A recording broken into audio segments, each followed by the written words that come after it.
దేవుడు తెమ్మన్నటువంటి 5 జీవులను, ఈ 5 జీవుల ద్వారా అక్కడ చేసినటువంటి 5 జీవులను ఖండించిన తర్వాత దేవుడు చేసినటువంటి నిబంధన, ఇదంతా మనం ఒక పాఠాన్ని నేర్చుకుంటూ వస్తున్నాం. అందులో ఒక జీవిగా మొదటి జీవిని ఎర్రని పెయ్యి,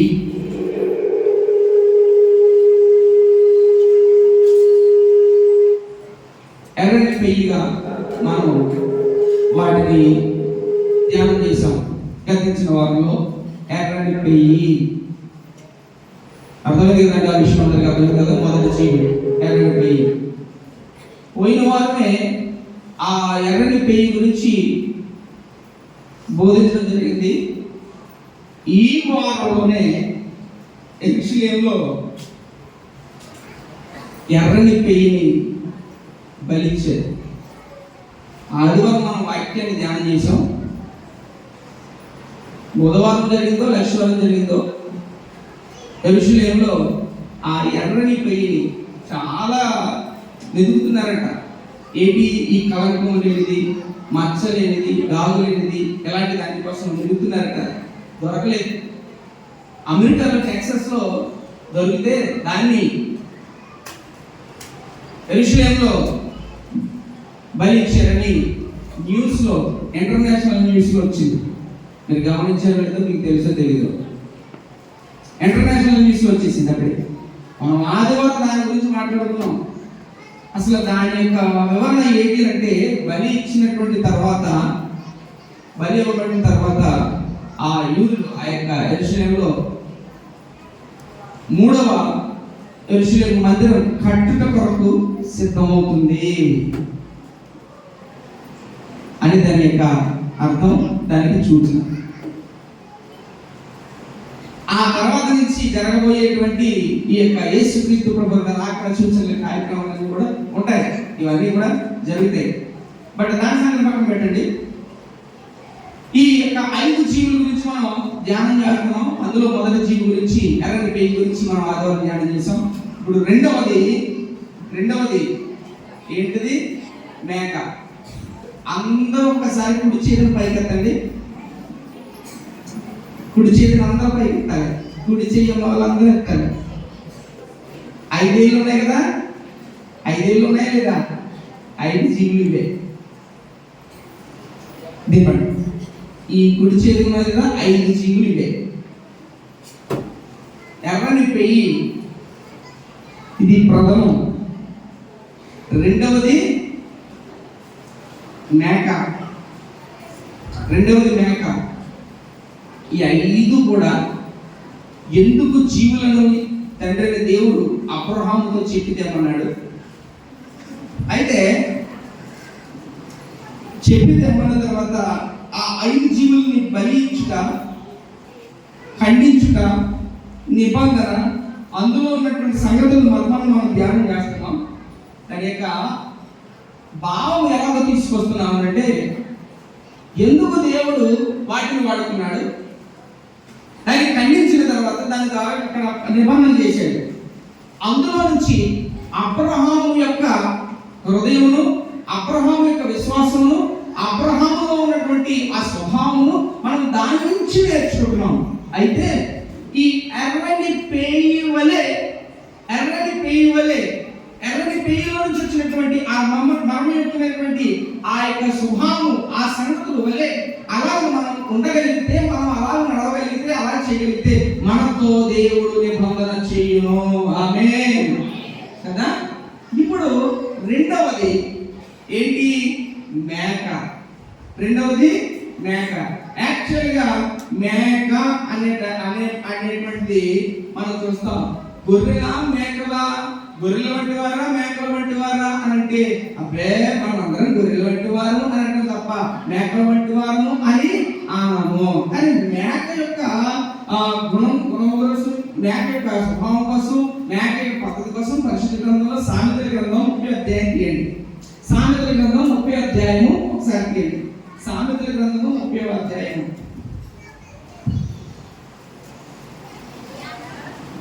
సామెతల గ్రంథం 30వ అధ్యాయము 29 ఒకసారి చదవండి. 29 నుంచి అమ్మా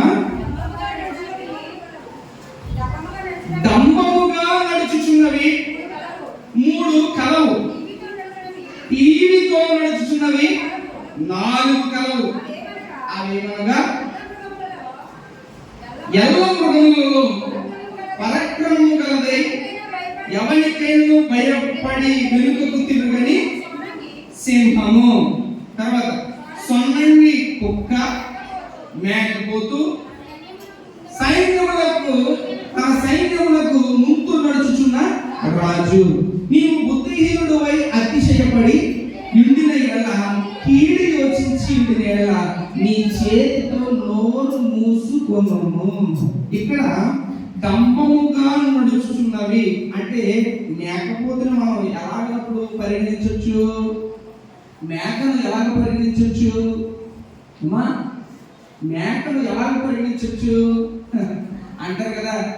నువ్వు మనుషులు తిట్టేది కూడా మేకను పోల్చి తింటారు కదా. మనుషులు తిట్టేది కూడా మేకను పోల్చే తింటారు. అంటే మేక అలాంటి స్వభావం లేకపోతే మేకను పోల్చి తిట్టేటువంటి విషయం చూస్తే ఈ డంబము లేకపోతే అహంకారం మానవ బుద్ధి అంతే. మానవ బుద్ధి అంతే. బంగారం ఉంటే తట్టుకోలేదు, ఉండలేదు. లేకపోతే ఇంకా ఏదైనా ఉంటే అసలు ఆ అహంకారము, ఆ డంబము, ఆ స్వభావము, ఆ తగ్గింపు జీవితం అనేది ఉండదు. అందులో పోయిన వారం కూడా మాట చెప్పాను కదా, ఒక టీచర్ గారి గురించి కూడా చెప్పాను కదా. ఇలాంటి ఒక డంబము ఆంబికముగా ప్రవర్తించేటువంటి ఈ స్వభావం గురించి ఇక్కడ మనం ఆలోచించవచ్చు. అయితే ఇప్పుడు ఈ మేకనే ఎందుకు, మేక గురించే ఎందుకు తీయండి 15వ అధ్యాయము ఆదికాండము 15వ అధ్యాయము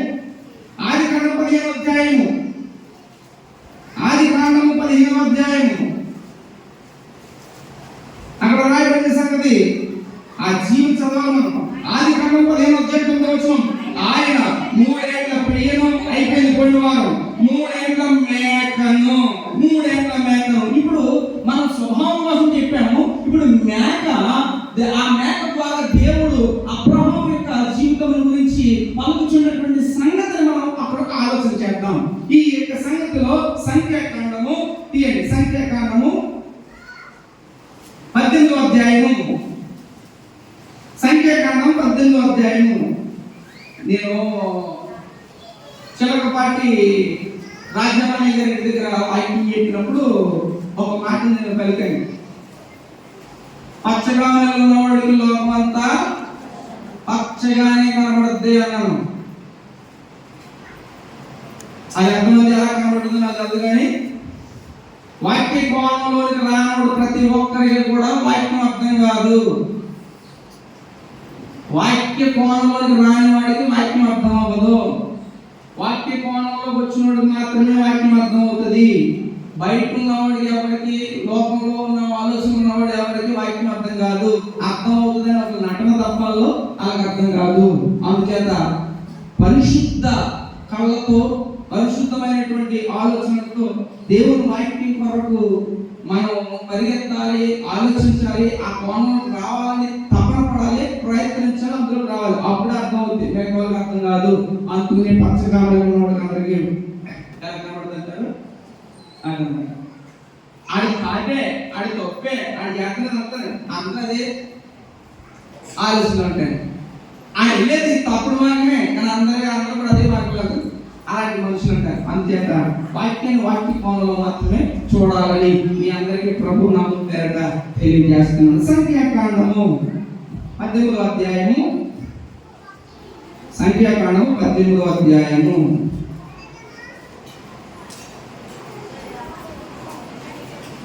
17వ వచనం ఒకసారి చదవండి.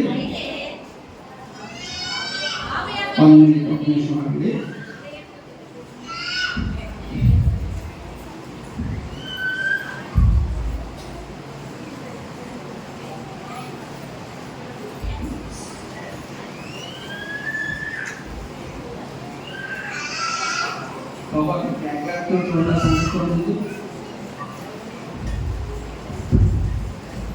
లేవి కాండము 16వ అధ్యాయం. లేవియాకాండము 16వ అధ్యాయం ఒకసారి.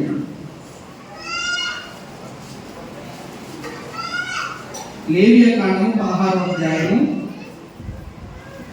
కేకలు వినబడకూడదు, బయటకన్నా తీసుకెళ్ళిపోవాలి.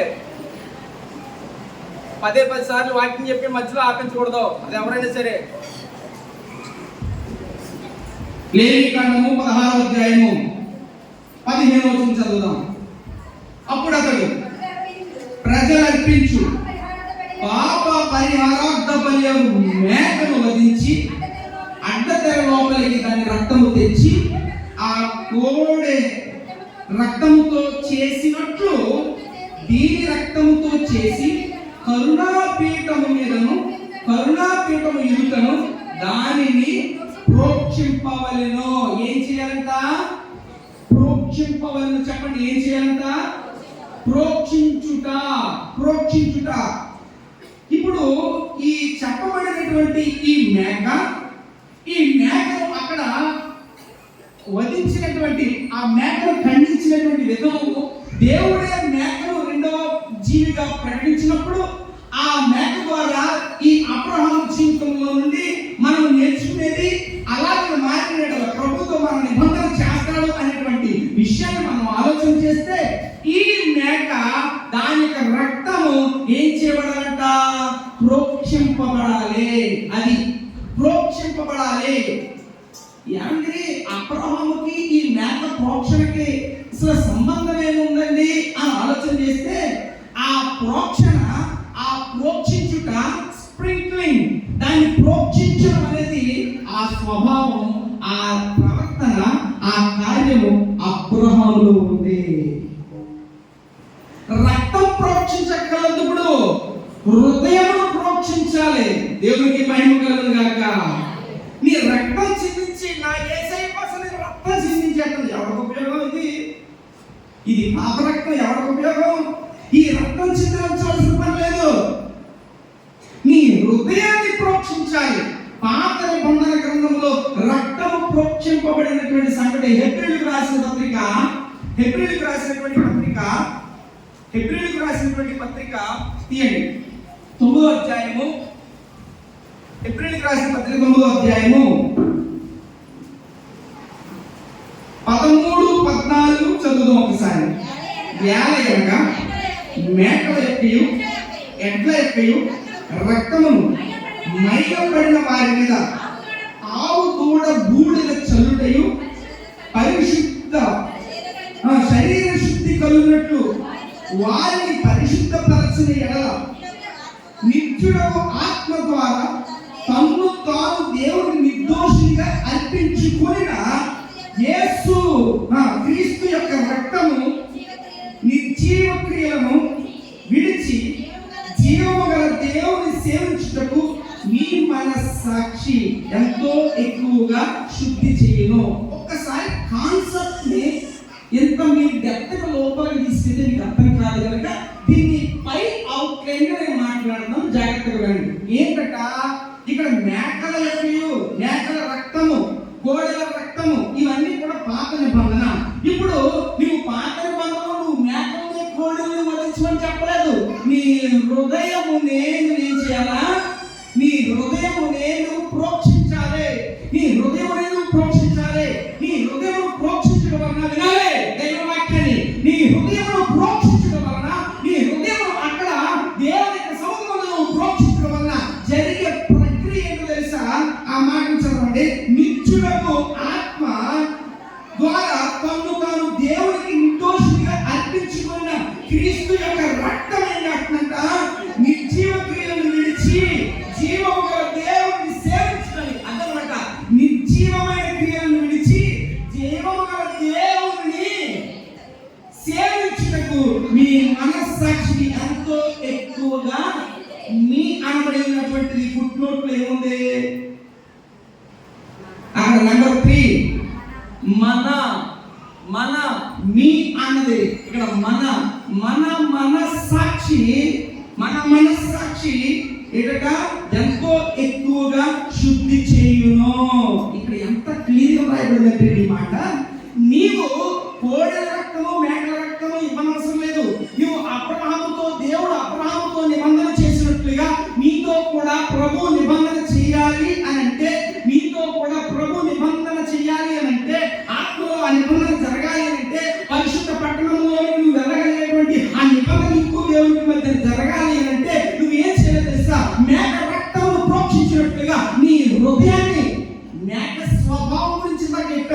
స్తంభముగా ఉన్నటువంటి మేక స్వభావం దాన్ని పక్కనపెట్టి దాన్ని విడిచిపెట్టి నీ హృదయమును ప్రోక్షించాలి.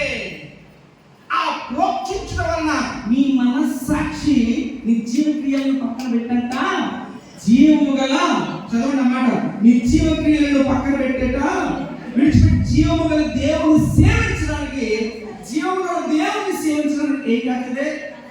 ఓ మాట అంటారు కదా, మనసుంటే చెప్పాలి, మనసుంటే మార్గం ఉంటుంది అంటారు కదా. ఇదే దాని అర్థం.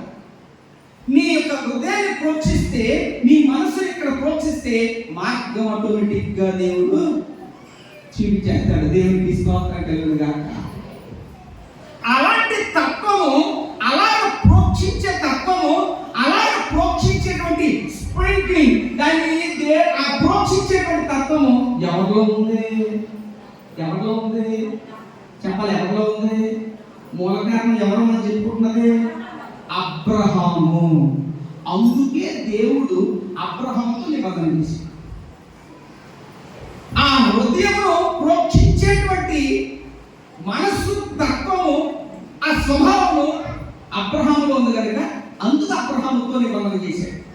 ఈ రోజున అలాగ నువ్వు చేయగలిగే వాడిగా ఉంటే, అలాగ ప్రోక్షించగలిగే వాడిగా ఉంటే, అలాగ ఆ ప్రోక్షణ కలిగినటువంటి ఆ మనస్సు నీకుంటే, నీ హృదయాన్ని 10వ వంతు, 20వ వంతు, 50వ వంతు, 60వ వంతు కాదు, 100% నీ హృదయాన్ని నువ్వు ప్రోక్షించగలగాలి. ప్రోక్షించగలిగినాక నిర్జీవ క్రియలను విడిచిపెట్టి జీవము గల దేవుని సేవించడానికి నీ మనస్సాక్షి చేస్తున్నది. నేను ఇంకా శుద్ధి చేస్తున్నది, నేను ఇంకా బలపరుస్తుంది కదా. యేసుక్రీస్తు ప్రభు రక్తము లో కడగబడినటువంటి వారగా మనం ఏమవుతుంది తెలుసా? ఇంకా పవిత్రపరచబడుతూ, నూతనపరచబడుతూ ముందుకు కొనసాగే వారు ఉంటాం. నీ హృదయాన్ని ఎక్కడ ప్రోక్షించాలి, ఎలా ఏం చేయాలి తెలుసా? నీ హృదయాన్ని ముందు ప్రోక్షించాలి. అది అబ్రహాములో జరిగిన క్రియలు, అబ్రహాములో జరిగినటువంటి క్రియలు. అబ్రహాములో ఇవి ఉన్నాయి, అబ్రహాములో తత్వం ఉంది, అందుకనే నిబంధన చేశాడు. ఏమండి లేదా? ఉంది కదా. ఒక ప్రోక్షణ అనేది ఒక హృదయం గురించి మాట్లాడుతున్నాను. నీవు హృదయాన్ని ప్రోక్షిస్తే, నీ హృదయాన్ని నువ్వు ప్రోక్షిస్తే ఆటోమేటిక్ గా దైవ సన్నిధిలో నువ్వు ఏది ఎప్పుడు ఎలా ప్రోక్షించాలో, దైవ సన్నిధిలో నువ్వు ఎప్పుడు ఏది ఎలా వేయాలో దేవుడు కార్యం చేస్తాడు. నీ మనసులో పుట్టిస్తాడు, నీ హృదయంలో పుట్టిస్తాడు, నిన్ను నూతనపరుస్తాడు. దేవుడికి స్తోత్రం కలుగును గాక. ఒక్కసారి ఆదికాండము 12వ అధ్యాయము,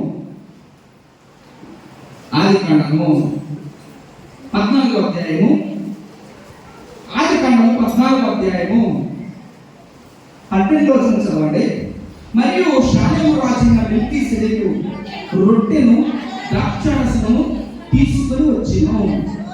అతడు సర్వోన్నతుడు దేవునికి యాజకుడు. అమ్మ, షాలేము రాజు అయినటువంటి మెల్కీసెదెకు రొట్టెను ద్రాక్షారసము తీసుకొచ్చాడంట. అతడు సర్వోన్నతుడు దేవునికి యాజకుడంట. అప్పుడు అతడు అబ్రహామును ఆశీర్వదించి ఆకాశములకు భూమికిని సృష్టికర్త అయిన సర్వోన్నతుడైన దేవుని వలన అబ్రహాము దీవింపబడును, ఆశీర్వదింపబడును గాక. నీవు నీ శత్రువుల నీ చేతికి అప్పగింపబడిన సర్వోన్నతుడైన దేవుడు స్తుతింపబడును గాక అని చెప్పాను. అప్పుడు అతడు అన్నిటిలో ఇతనికి 10వ వంతు, అన్నిటిలో ఇతనికి 10వ వంతు ఏం చేశాడు? ఈ నిబంధన వినాలి. నేను చెబుతున్నటువంటి అబ్రహాముతో చేయించిన నిబంధన 15వ అధ్యాయంలో, 14వ అధ్యాయంలోనే ఈ అబ్రహాం ఏం చేశాడు? ప్రోక్షించేశాడు. ప్రోక్షించాడు. 10వ వంతు ఇవ్వాలి చేయాలనేటువంటి ప్రోక్షణ ఎవరిలో జీవించాడు? అబ్రహాంలో జీవించాడు. 15వ అధ్యాయంలోకి వచ్చినప్పటికీ ఏం చేయాలో, ఎలా నిబంధన చేయాలో అలాగే చేసుకొచ్చాడు. ఈ ప్రోక్షణ అబ్రహాం యొక్క జీవితంలో ఉంది. ప్రోక్షించేటువంటి గుణం అబ్రహాం జీవితంలో ఉంది. నమ్మినప్పుడు నమ్మిన దాని మీద ప్రోక్షించేటువంటి, అంటే తన మనసు, తన హృదయం అక్కడ ప్రోక్షించాలి అనేటువంటి తత్వం అబ్రహాంలో ఉంది. అందుకనే నిబంధన చేశాడు దేవుడు. నీతో నిబంధన చేయాలంటే ఉంటే సరదాగా వచ్చి అలాగే మనందరం ఉంటే ఇది చేయడు. అసలు ఆ డ్రామాల పని చేయవు దేవుడి దగ్గర. ఏదో 4 రోజులు ప్రార్థన వచ్చినంత మాత్రాన 4 రోజులు ప్రార్థన చేసినంత మాత్రాన డ్రామా పనిచేయవు. దేవుడి దగ్గర స్థిరమైన భక్తి, నిలకడ కలిగిన భక్తి, నిలబడేటువంటి తత్వము, ప్రోక్షించేటువంటి తత్వము, ఆ హృదయం నీకు రావాలి. ఆ హృదయం వస్తే, ఆ హృదయం ఉంటే అప్పుడు ప్రభు నీతో నిబంధన చేస్తాడు. అబ్రహాంకు వచ్చేసినట్లుగా అంతులేని ఎగ్జాంపుల్ 14వ అధ్యాయంలో అదొక ఎగ్జాంపుల్. అతడు ఆశీర్వదించిన తర్వాత చూడండి అక్కడ చెప్తున్నాడు కూడా, ఆ శాలేము రాజుని మెల్కీషెదెకు రొట్టె ద్రాక్షారసం తీసుకుని, అంటే యేసుక్రీస్తు ప్రభువారు కొత్త నిబంధనలో ఆయన శరీరము, ఆయన రక్తం చూసినగా రొట్టె ద్రాక్షారసాన్ని ఇచ్చారు. ఇక్కడ అబ్రహాము దగ్గర పాత నిబంధన గ్రంథంలో శాలేము రాజు, దాన్ని మనం ఎవరని చెప్తాము? యేసుక్రీస్తు ప్రభువారిని చెప్తాం. అంటే అబ్రహాము వినాలి. యేసుక్రీస్తు ప్రభువారు కొత్త నిబంధనలో లేరు వచ్చారు, పాత నిబంధనలో లేరు కదా అమ్మ, లేరు కదా, ఉన్నారా? లేరు కదా. పాత నిబంధనలో లేరు, కొత్త నిబంధనలోనే ఉన్నారన్న వాళ్ళందరూ దేవునికి స్తోత్రం చేద్దాం. హల్లెలూయా. లేదండి కొత్త నిబంధనలో కాదు, పాత నిబంధనలోనే ఉన్నారన్న వాళ్ళందరూ ఒక్కసారి దేవునికి స్తోత్రం చేద్దాం. హల్లెలూయా. రెండిట్లోనే ఉన్నారన్న వాళ్ళందరూ దేవునికి స్తోత్రం చేద్దాం. హల్లెలూయా. చాలా మట్టి కార్యాలు వచ్చాయి. ఆయన ముందుగానే తండ్రి అతను యోహాను సువార్త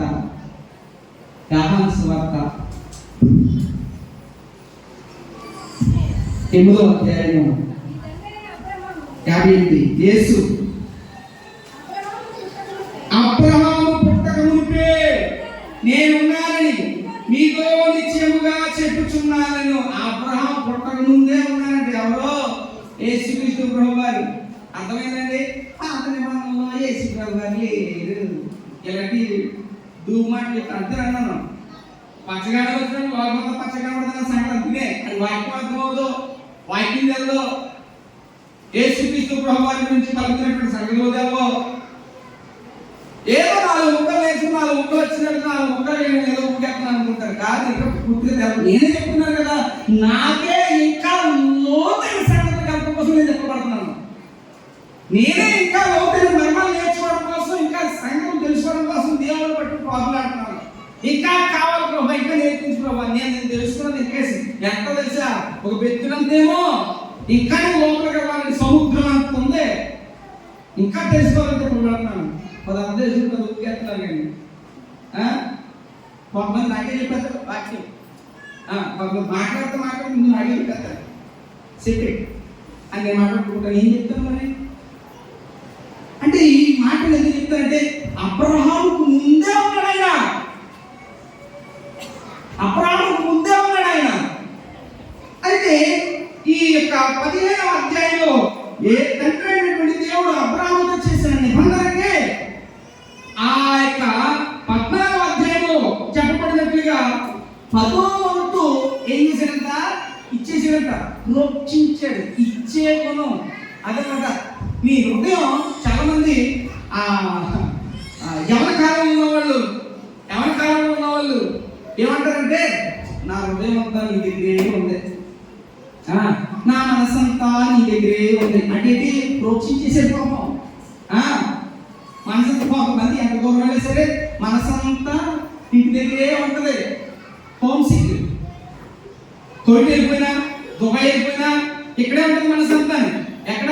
ఇంటి మీద ఉంటుంది. ఒంట్లాగా వచ్చేస్తారు. ఏ దేశమైనా ఏ ఊరు వెళ్ళినా కానీ ఒంట్లాగా వచ్చేస్తుంటారు. అంటే మనసంతా ఇక్కడ ఉంటుంది. అంటే ఏంటి దాని అర్థం? మనస్సు అక్కడి నుంచి ఆ జ్ఞాపకాలు కానీ, ఆ ఆలోచనలు కానీ, ఆ తలంపులు కానీ అటు వచ్చి రాలేకపోతున్నావు. నేను ఎక్కడ ఉండిపోతున్నాను. అది అబ్రహాము హృదయాన్ని ప్రోక్షించిన వాడు.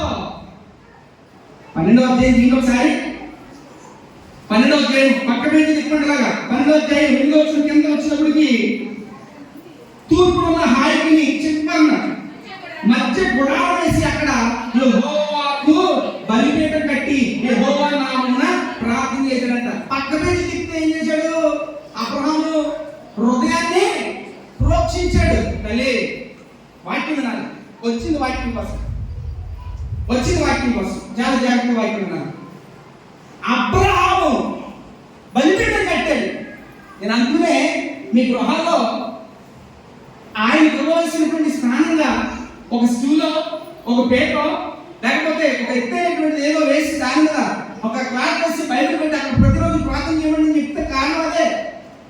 దానివల్ల ఏదో నీకు లక్షల కోట్లు గురికి వచ్చేదే కాదు, నువ్వు దేవుడికి ప్రథమ స్థానం ఇచ్చినవాడు అవుతావు. అది దాని భావం.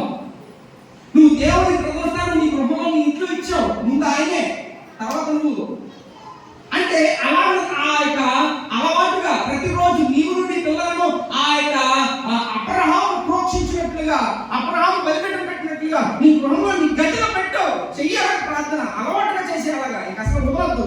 అంటే ప్రథమ స్థానం లేచినట్లే ప్రథమ స్థానం ప్రాముఖ్యమైనది. నీతో నిబంధన చేయడం కోసం ఈ తిప్పలన్నీ ప్రభు యొక్క ఆ యొక్క పరమకాలంలో ఆ పరలోకంలో ఉండుటగా ఈ తిప్పలన్నీ ఈ అబ్రహాముతో చేసిన నిబంధన, ఈ మేకలో నుండి ప్రకటింపబడుతున్న సువార్త, మేకలో నుండి తెలియపరచబడుతున్న మాట అబ్రహాము అలా ప్రోక్షించాడు. అబ్రహాము తన హృదయం అలా ప్రోక్షించాడు. ఆ ప్రోక్షణ ఖచ్చితంగా ఉండాలి. నీ హృదయం ప్రోక్షించకపోతే, నీ హృదయం బలపడకపోతే, అందునే ఒక మాట రెండవ సమూయేలు గ్రంథం ఒకసారి రెండవ సమూయేలు గ్రంథం నేను టాపిక్ డైవర్ట్ అవ్వట్లేదు, బట్ అది అర్థమయ్యేలాగా చెప్తున్నాను. రెండవ సమూయేలు గ్రంథం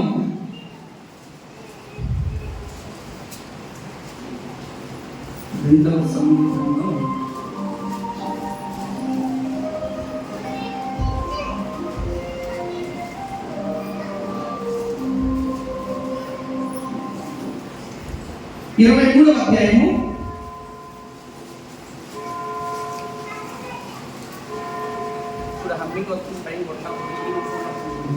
2వ సమూయేలు 23వ అధ్యాయము 15-16 ఒకసారి. దావీదు బెత్లెహేము దేవుడి దగ్గర బావి నీళ్లు ఎవడైనా నాకు తెచ్చి ఇచ్చిన ఎడల ఎంతో సంతోషించెదను అనే దాంతో పలికితే ఆ ముగ్గురు బలాఢ్యులు ఫిలిష్తీయులను కావాలని ఓడించి దారి చేసుకుని పోయి బెత్లెహేము దేవుడి దగ్గర బావి నీళ్లు చేతి దావీదులకు తీసుకుని వచ్చి, అయితే దావీదు ఆ నీళ్లు త్రాగుటకు మనస్సు లేక యెహోవా సన్నిధిని పారపోసి ఆగండి. సందర్భం చెప్తాను జాగ్రత్తగా. దావీదు దగ్గర ముగ్గురు బలాఢ్యులు ఉన్నారట. ఒకడు 800 మంది చెప్పాడట, చంపగలడట. ఇంకొకడేమో ఒక కత్తి చేతి పట్టుకుని చెయ్యి తిమ్మిరెక్కిపోయి చేతికి అంటుకుపోతుందట. అంటుకుపోయినా సరే కత్తి వదలడంట, అలా నరికేస్తాడట. ఇంకొకడు ఉన్నాడు. ఇలాగనా ఈ ముగ్గురు కూడా బహుబలాఢ్యులట. ముగ్గురు అలాంటిలట. ఏ చెప్తే అది మొత్తం చేయడానికి సిద్ధం అంట. ఈ ముగ్గురు బలాఢ్యులని ఏమిటో అనడంట. దావీదు పురమందు అక్కడ ఆ గవి దగ్గర బావి ఉంది, ఆ బావిలో నీళ్ళు తాగాలి అని అన్నాడంట. ఎవరో దావీదు భక్తులు. ఆ దావీదు గారంటే ఈ ముగ్గురు కూడా డైరెక్ట్ వెళ్ళిపోయారంట. అక్కడ వరకు చుట్టుముట్టేసినటువంటి వాళ్ళని ఏదో రకంగా వాళ్ళు గవి దగ్గర ఉన్నటువంటి వాళ్ళు ఓడించి ఆ బావిలో నీళ్లు తెచ్చారంట. ఎవరో ఈ ముగ్గురుని వాళ్ళు ప్రాణాలు తెగించి ఆ బావిలో నీళ్లు రాజు తాగుతారన్నాడని రాజు కోసం ఆ ముగ్గురు తెగించి నీళ్లు తెచ్చారంట. తెచ్చిన నీళ్లు దగ్గర తెచ్చిన తర్వాత ప్రాణాలు తెగించి తెచ్చిన నీళ్లు ఈ దావీదు తాగడానికి మనస్సు లేక యెహోవా సన్నిధిని తను ఒలికించేశాడు. యెహోవా సన్నిధిని పారబోసేశాడట. యెహోవా సన్నిధిని ప్రోక్షించేశాడట. ఏంటో తెలుసా? ప్రాణములు తెగించి తెచ్చినవి నా కోసం కాదు, అది ప్రభు కోసం తప్ప నాకు దాని మనసు లేదు. ప్రభు కోసం, అది తన భావం. దావీదు భక్తుడు ప్రోక్షించాడు. ప్రాణాలను తెగించి తెచ్చినవి. అమ్మా నేను గొప్ప కాదు, అక్కడ జీవుడు కలిగేసి నీళ్లు తెచ్చినందుకు మార్గం ఇచ్చినటువంటి దేవుడికే తప్ప తాగడానికి మనసు నాకు కలిగిన మనస్సు మాత్రము లేదు. కోరని కానీ మనసు మాత్రం లేదు. అది దేవుడికి మాత్రమే, దేవుడి సన్నిధిని మాత్రమే అని ఒలికించి అక్కడికి పారిపోచేసాడు. ఆ భాగంలో అక్కడ ఉంది చూడండి. ప్రాణులు తెగించి పోయి తెచ్చిన వారికి చేతి నీళ్లు త్రాగునా అని చెప్పి త్రాగం వల్ల పోయిందేనో. ఈ మాటను ఎందుకు చెప్తాను తెలుసా? భక్తుడైన దాన్ని ప్రోక్షించాడు. నువ్వు ప్రాణాలకు తెగించి ప్రోక్షించడం కాదు, ప్రాణాలకు తెగించకుండానే ప్రోక్షించలేకపోతున్నావు.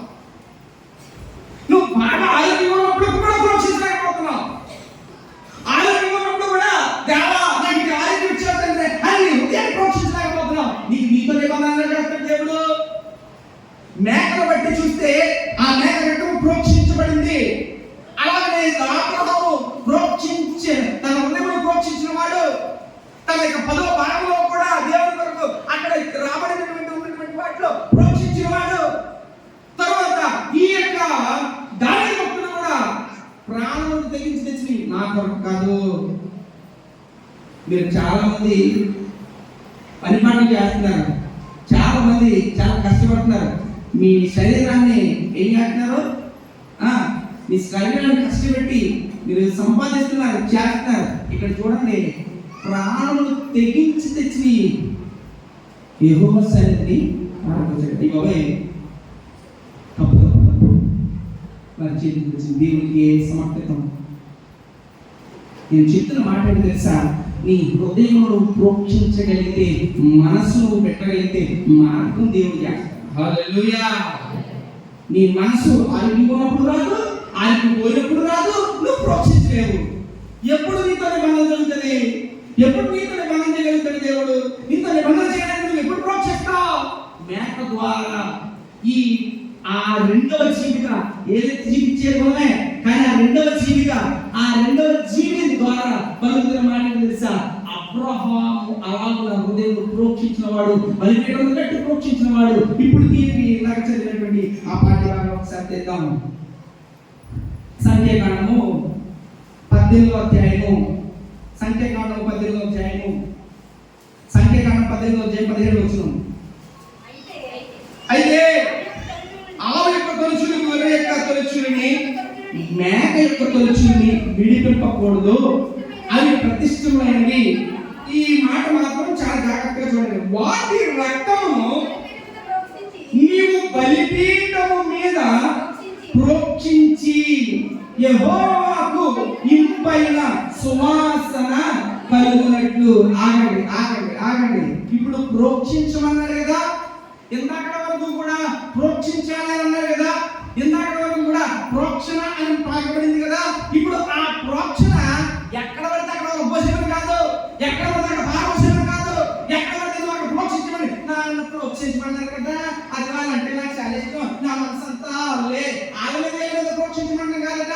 ఇక్కడ చెప్పబడిన మాట తెలుసా? బలిపీఠము మీద నువ్వు ప్రోక్షించాలి. బలిపీఠం మీద ప్రోక్షించాలి. దేనికోసం? బలిపీఠం మీద ప్రోక్షించి దేని కొరకు? యెహోవాకు ఇంపైన అదన. నీవు నిబంధన చేయబడాలి అంటే ప్రోక్షించబడాలి. నువ్వు ప్రోక్షించబడాలి. ఆ ప్రోక్షణ ఎక్కడంటే బలిపీఠం మీద ప్రోక్షణ. బలిపీఠం మీద ప్రోక్షణ. నువ్వు బలిపీఠం మీద నువ్వు ప్రోక్షించబడిన వాడిగా, నీ హృదయం నువ్వు ప్రోక్షించిన వాడిగా. నేను అందుకే బలిపీఠం గురించి చాలాసార్లు వాక్యం ప్రకటించాను. బలిపీఠం వద్ద నీ యొక్క భాగం ఏమైతే ఉందో, నీ హృదయము, నీ యొక్క 10వ వంతు భాగము, నీ ఇచ్చేటువంటి ప్రతిదీ కూడా బలిపీఠం మీద ఉంచబడిన దాని నుంచి వచ్చి దీవెన గురించి నేను ఒక రోజు వాక్యాన్ని ప్రకటించాను. నీ ప్రోక్షణ నీ బలిపీఠం మీద ఉండాలి. నీ హృదయము నువ్వు ప్రోక్షణ బలిపీఠం ఉండాలి. అది ఆ మాత్రక యెహోవాకు అమ్మా, మీరు ఆత్మీయ కోణంలో ఉన్నారా? దేవునికి మహిమ కలుగుగాక. ఆత్మీయ దృష్టి కలిగి ఉన్న వాళ్ళందరూ దేవునికి స్తోత్రం చెప్తాం. హల్లెలూయా. ఆత్మీయ వాక్యం వింటున్న వాళ్ళందరూ దేవునికి స్తోత్రం చెప్తాం. హల్లెలూయా. గట్టిగా చేతులు పైకి చెప్తాం. హల్లెలూయా. ఎందుకంటే నీ హృదయం ఇక్కడ ప్రోక్షింపబడాలి. నీ హృదయం బలిపీఠం మీద ప్రోక్షింపబడాలి. నీ కోడినిచ్చి, మేకనిచ్చి, రక్తాన్ని ఇది కాదు కావాల్సింది. నీ హృదయం ప్రోక్షింపబడితే, నీ హృదయం బలిపీఠం ఉండగలిగితే, నీ హృదయం యెహోవా సన్నిధిలో ఉండగలిగితే ఆటోమేటిక్గా ఎలా చేయబడుతుందంటే ఆ యెహోవాకు ఇంపైన సువాసనగా మారిపోతావు. అబ్రహాము అలాగే బలిపీఠం కట్టాడు. బలిపీఠం మీద బలి ఇవ్వడం కాదు, అతనే హృదయమే బలిగా అయిపోయింది. తన కుమారుడిని కూడా మొరియా పర్వతం, మొరియా ఆ యొక్క ప్రాంతంలో ఒక కొండ పైన, మొరియా కొండ కాదు, మొరియా ప్రాంతంలో ఆ కొండ మీద అక్కడ కట్టెలు పేర్చి తన కట్టెల మీద తన కుమారుడు బలి ఇవ్వమంటే ఆల్రెడీ అబ్రహాం హృదయాన్ని ఇచ్చేసినట్టు కనుక కుమారుడు ఇవ్వడానికి కూడా ఎవరి కుమారుడు ఇప్పుడు తాగుతున్న వాళ్ళు ఉన్నారు కదా, వాళ్ళు ఏమంటలేదు కానీ మాట చెప్తున్నాను. తాగడానికి బానిస అయిపోయి ఇక తాగడం అది లేకపోతే చచ్చిపోతాం, అది లేకపోతే నా పని అయిపోద్ది అనుకున్న వాళ్ళు ఉన్నారు కదా, వాళ్ళు ఆ తాగడం కోసం ఇంట్లో ఏదైనా పట్టుకెళ్ళి పెట్టేస్తారు. ఎట్రా చెప్పాలి మీకు ఎవరికి అమ్మాయి మీరు అమ్మాయిలు ఆ తాగుడు కోసం ఆ ముందు కోసం ఇంట్లో ఏదైనా పట్టుకెళ్ళి పెడతారు. పెట్టరా నేను న్యూస్లో చూశాను, కన్నా కూతురు పట్టుకెళ్ళి పెడతాడు. నేను న్యూస్లో చూసాను, ఫోన్ ఎవరైనా చూసారా? నేను ఫోన్లో చూశాను. ఓ 4 మొగలు ఒక ఆడ మనిషి చిత్త కొట్టేయారండి, మామూలు కాదు. ఎలా మొత్తులో ఉండి పిల్లని కూడా అమ్మేసుకుంటా సిగ్గులేదురా అని చిత్త కొట్టేయారండి. పిల్లని కూడా అమ్మేసుకుంటున్నాడు తాగడం కోసం. ఇంట్లో వెళ్ళిపోతే చివరికి భార్యని కూడా ఎట్టేస్తాడు ఉండడం. అలాగా అంటే దాని గురించి నేను చెప్పే భావం ఏంటో తెలుసా? అబ్రహాము దేవుని మీద అంత పిచ్చుడైపోయాడు. అబ్రహాము దేవుని బలిపీఠం మీద అబ్రహాము తన హృదయాన్ని ప్రోత్సహించేశాడు. ఇక అబ్రహాము సమర్పణ చేసుకున్నాడు. ఆ మొత్తులో ఆ యొక్క ఆత్మీయ పిచ్చిలో ఆ ప్రభు మీద ఇష్టంతో ప్రభు కోసం తన కొడుకుని కూడా బలివ్వడానికి వెళ్ళి తిరగలేదు.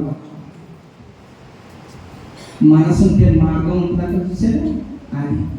కానీ దేవుడు అలాగే ఇచ్చే నరికే చంపే అండో దానికోసం ఎలా చేయాలో కత్తి ఎత్తినప్పుడు అమ్మా అగో బలి కోసం దాచబడదు అక్కడ తెచ్చుకోవచ్చు.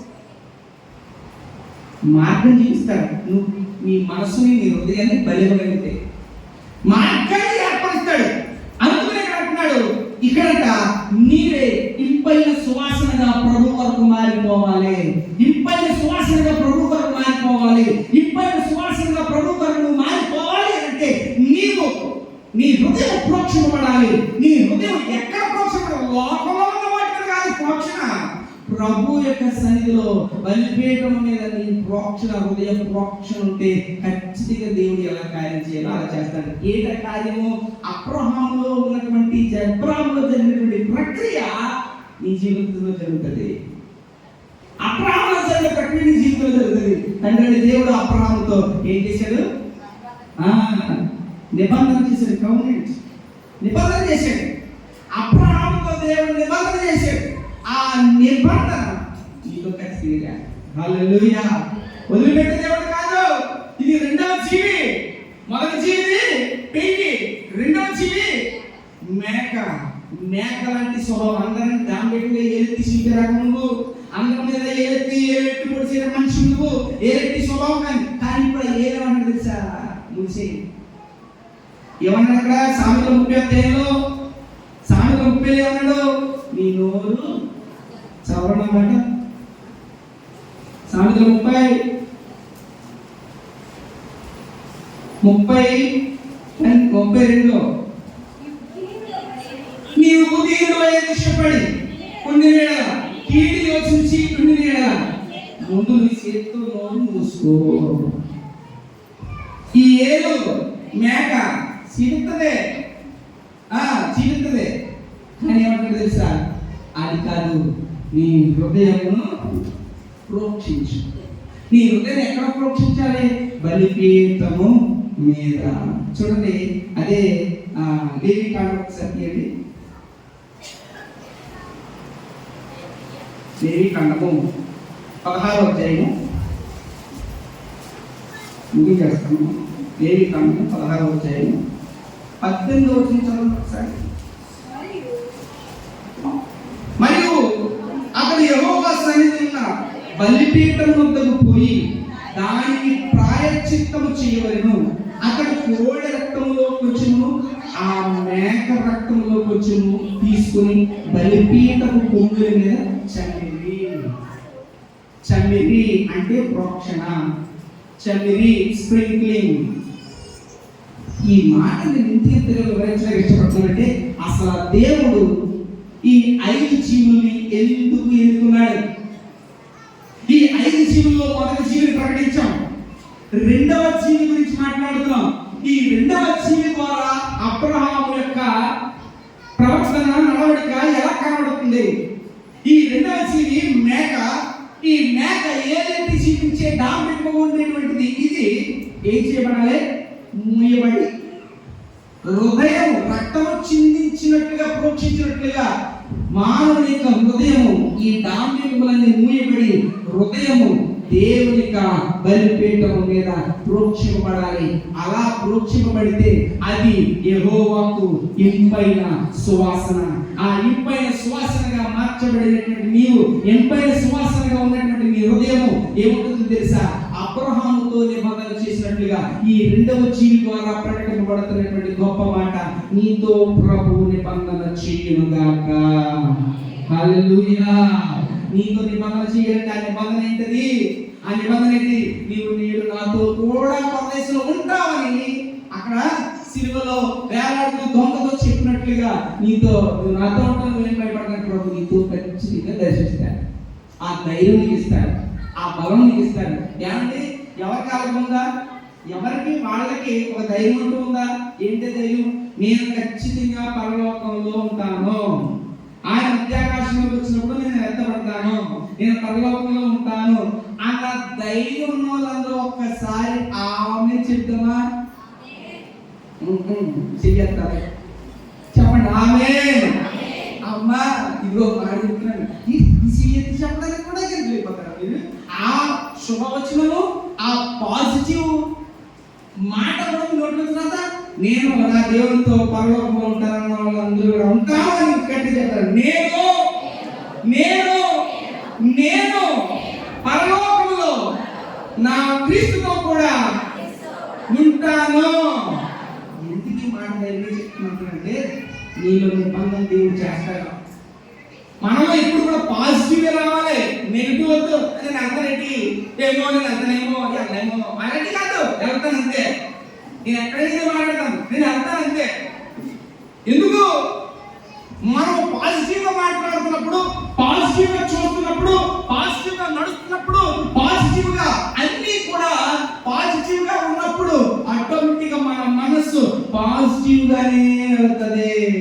నెగిటివ్ గా వెళ్దాం, నెగిటివ్ గా రాదు, పాజిటివ్ గా వెళ్తుంది. ఈ వాక్యం చెప్తున్నప్పుడు కూడా నీ మనసులో కూడా వాక్యాన్ని పాజిటివ్ గా థింక్ చేస్తే వాక్యం కూడా పరిశుద్ధాత్ముడు ఆ నీలో పాజిటివ్ గా పనిచేస్తాడు. నువ్వు నెగిటివ్ గా ఆలోచిస్తే సాతానుడు వచ్చి నిన్ను మాత్రం ప్రేరేపించి దానికి డొక్కలాగి, దానికి ఎగలాగి, కోడుకుంటే లాగుతారంటారు కదా, అలాంటి లాగి లాగి లాగి పిచ్చోడు ఏమన్నావు? నువ్వు పాజిటివ్ గా ఉండు.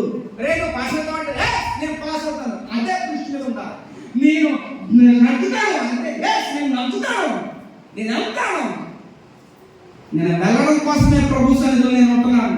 నేను వెళ్ళడం కోసమే ప్రభు వాక్యాన్ని వింటున్నాను. నేను వెళ్ళడం కోసమే ప్రభు వాక్యాన్ని నేర్చుకుంటున్నాను. నేను వెళ్ళడం కోసమే అబ్రహాము ఎలా నిన్ను ప్రోక్షించాడో నేను అలా ప్రోక్షిస్తాను. వెళ్ళడం కోసమే నేను అబ్రహాము ప్రోక్షించినట్టుగా బలిపీఠం మీద నా హృదయాన్ని నేను ప్రోక్షిస్తాను. యెహోవాకు ఇంపైన సువాసనగా నేను మారిపోతాను. నేను యెహోవాకు ఇష్టంగా మారిపోతాను. అలా ఉన్నాయి కదా దేవుడు అబ్రహాముతో చేసిన నిబంధన నీతో చేస్తాడు. ఖచ్చితంగా డిక్లేర్ అయిపోతుంది. నీకు అసలు డౌట్ పడిన అవసరం లేదు. మన దానికోసమే కదా చెప్పాలని, లేకపోతే ప్రభువా ₹1,00,00,000 నా సంచులో పెట్టే ప్రభువా అని చదివినట్టుగా అని అర్థమా? ఆయన అలాగే పరిస్థితి చెప్తాడులే. మెయిన్ టాపిక్ అది కాదు కదా. మెయిన్ టాపిక్ పరలోకం. మెయిన్ టాపిక్ పరలోకం. పొద్దున సండే స్కూల్లో పిల్లలకి నరకం చూపించాను. అంటే నరకం చూపించానంటే ఆవిడ ఏదో ఏడిపించాను కాదు, పిక్చర్ వేసి చూపించాను. నరకం అంటే ఏదైనా చూపించాను. అరే నాయన, మార్కు సువార్తలో ఉంది, నీ చెయ్యి నేను అభ్యంతరపరిస్తే నరికేయి, నీ కాళ్ళు నేను అభ్యంతరపరిస్తే నరికేయి, నీ కళ్ళు నేను అభ్యంతరపరిస్తే పీకి పాడేసాను. కళ్ళు లేకపోయినా, కాళ్ళు లేకపోయినా, చేతులు లేకపోయినా సరే నువ్వు పరలోకంలో ప్రాముఖ్యం. దానికోసం నీ హృదయాన్ని, ఎందుకంటే ఇవన్నీ కూడా నీకు బయటకు రావడానికి ప్రయత్నిస్తాయి, కానీ వీటిని చేయించాలి. అలాగని చేయించకపోతే అదిగో నరకం. పిక్చర్ చూపించి, ఆ వీడియో చూపించి అందులో అలా ఉంటుంది. దాని నుంచి తప్పింపబడాలంటే మన మనస్సు, మన ఆలోచన, మన తలంపులు, ఫోకస్ అంతా ప్రభు మీద పెట్టాలి. ఈ అబ్రహాముతో చేసిన నిబంధన నీకు కారణాన్ని ఇస్తున్నాను. ఆ పరమ కారణం, ఆ కారణం నీకే చేస్తాను, నీతో నిబంధన చేస్తున్నాను. ఆ నిబంధనలో రెండవ జీవి మేక. మేకకు ఉన్నటువంటి డాంబికము నీలో లేకుండా ఆ మూత ముగిపడిన దానిగా నీ హృదయం ప్రోక్షించి ప్రభు యొక్క సన్నిధిలో నీవు ప్రోక్షిస్తే ఖచ్చితంగా ఆ ప్రోక్షణ బలిపీఠం మీద నీ ప్రోక్షణ వల్ల యెహోవాకు నీవు ఇంపైన సువాసనగా మారిపోతావు. ఇంపైన సువాసనగా మార్చబడిన నీవు నీతో ప్రభు నిబంధన చేస్తాడు. ఈ నిబంధన కోసమే కదా మనం ఎదురు చూసేది. ప్రభుతో ఆ కనెక్టివిటీ కోసమే కదా మనం ఎదురు చూసేది. ప్రభుతో ఆ బాంధవ్యం కోసమే కదా మనం ఎదురు చూసేది. దానికోసం తిప్పబడదాం, దానికోసం పరిగెడదాం. ప్రభువా ఆదివారం దాన్ని దేవుడి సన్నిధిలో మీ సన్నిధిలో ఉంటున్నాను, కానీ ప్రతిరోజు కూడా ఇంట్లో ఒక బలిపీఠంగా నేను పెట్టాను. దాని మీద కోళ్ళు మేకలు ప్రార్థన చేసుకో ఫోటోలు లేకపోతే ఇంకా ఉన్నాయి కదా చాలా భక్తుల ఫోటోలు దాని మీద పెట్టడానికి కాదు, ఒక బైబిల్ ఎట్టు తీసుకోవాలి. నువ్వు నాన్న గతంత పెట్టదు. ఈవెన్ ఇక్కడ నా ఫోన్ కూడా దాన్ని పెట్టను, నా పిల్లల్ని కూడా ఫోన్ కూడా దాని పెట్టినాము, ఒక ఫోన్ కూడా దాని పెట్టినాము, ల్యాప్టాప్ పట్టుకొచ్చిన సరే ల్యాప్టాప్ కూడా దాన్ని పెట్టినాము. దాని కిందే పెట్టాను తప్ప ఒక బైబిల్కి ప్రాధాన్యత అక్కడ విలువను మనం చూపించగలిగితే, ప్రత్యేకతను చూపించగలిగితే వచ్చిన అడుగుతారు ఏంటి అంటే ప్రార్థనా స్థలం, ప్రార్థనా సమయం. నేను యెహోవాకు బలిపీఠం పెట్టానంటే దానికోసం నువ్వు అలా ప్రత్యేకించు. నువ్వు బలిపీఠం కదా అక్కడ నువ్వు ప్రార్థన చేయి, నీ ఇంట్లో ప్రతిరోజు ప్రార్థన చేయి, నువ్వు దైవ సంఘంలో ప్రార్థన చేయి. నువ్వు చేసే ప్రార్థన నువ్వు ప్రోక్షించినటువంటి నీ హృదయం ఖచ్చితంగా యెహోవాకు ఇంపైన సువాసనగా మారిపోతావు. మార్చబడిన నీవు నీతో ప్రభు నిబంధన ఖచ్చితంగా చేస్తాడు. ఎలా చేస్తాడో తెలుసా? నువ్వు ఆత్మ వర్షంలోనికి, నువ్వు ఆత్మ నడిపులోనికి, నువ్వు ప్రతిరోజు నీ ఇంట్లో దీపము ధూపము ఆ యొక్క వెలుగును ఆ వేడిని వేస్తున్నప్పుడల్లా చూడా దోమలు ఎలాగా ఉండకుండా పోతాయో, ఏలాగా పోతాయో, ఆ ఆత్మీయ ప్రార్థనకు లోపలగా నేను చుట్టినటువంటి శ్రమైన ఇబ్బంది అయిన సాధన ఏదైనా సరే ఎగిరిపోతాడంటే ఉండడు. నీ మనసు ఎన్నిపోతుంది, నీ మనస్సాక్షి నేనేం చేస్తుందో తెలుసా? ఆ యొక్క దేవుని సన్నిధిని నువ్వు సేవించుటకు, దేవుని సన్నిధిని నువ్వు ఆరాధించుటకు, దేవుని సన్నిధిని నీవు ఎప్పుడు కూడా ఆయన స్తుతులు స్తోత్రాలు మహిమపరిచే విధంగా నీ మనస్సాక్షి నేను ఎప్పుడు ఏం చేస్తా తెలుసా? నూతన పరుస్తూనే ఉంటది. అందుచేత ఖచ్చితంగా నువ్వు అలాగే ఉండాలి. రెండవ జీవి ద్వారా మనకు అర్థమయ్యే మాట ఏంటి తెలుసా? ప్రోక్షింపబడుట. ఆ ప్రోక్షణ బలిపీఠం మీద ప్రోక్షణ. నీ హృదయం అలాగే ప్రోక్షించాలి. నీకున్నటువంటి దేవుడు చెప్పినటువంటి విధి విధానంలో కూడా నువ్వు ఏమైతే కలిగి ఉన్నావో, కలిగి ఉన్న వాటిలో దేవుడికి ఇవ్వాల్సిన విషయంలో కూడా ఏది తప్పిపోకుండా నువ్వు ప్రోక్షించాలి. అబ్రహాము 14వ అధ్యాయంలో ప్రోక్షించాడు, 15వ అధ్యాయంలో మనం చేసాడు దేవుడు. నువ్వు ఇంకా ప్రోక్షించలేదు, నువ్వు ఇంకా దాచుకుంటున్నావు, నీ హృదయాన్ని దాచేస్తున్నావు, మిగతా దాచేస్తున్నావు, అన్ని మూతకెత్తున్నావు. అబ్రహాముతో చేసిన నిబంధన నీతో నిబంధన కావాలంటే నీలో ప్రోక్షణ, బలిపీఠం మీద ప్రోక్షణ ప్రాముఖ్యం. అది చేయగలిగితే దేవుడు నిబంధన నీతో చేస్తాడు. మళ్ళీ వచ్చే ఆదివారం మూడోదేంటి?